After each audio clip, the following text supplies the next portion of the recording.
আসসালামু আলাইকুম গাইস। আশা করি সকলে ভালো আছেন। আমিও আলহামদুলিল্লাহ অনেক ভালো আছি। আশা করি সকলেই ভালো আছেন।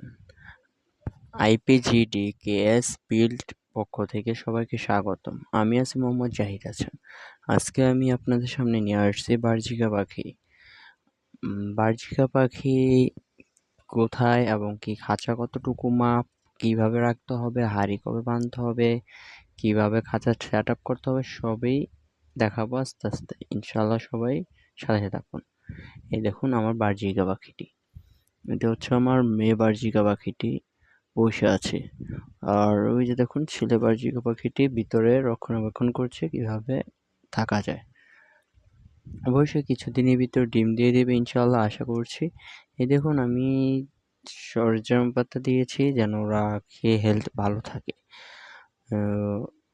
এই দেখুন এবং কি এই জায়গায় আছে মিনারেল ব্লক ও সমুদ্র ফেনাটি আছে। এই জায়গায় ক্যাটেন ফিশ আছে এবং কি ঘিসটি রয়েছে এবং কি খাবারটি এবং পানি একসাথে দিলে সবচেয়ে ভালো কি হয় যে ওরা একসাথে দুটাই খেতে পারে, এজন্য এভাবেই দেওয়া হয়েছে। সো গাইজ আজকে এই পর্যন্তই। সকলে ভালো থাকবেন, সুস্থ থাকবেন এবং কি পরবর্তী নোটিফিকেশন পাওয়ার জন্য সাথে থাকবেন। ধন্যবাদ। আসসালামু আলাইকুম।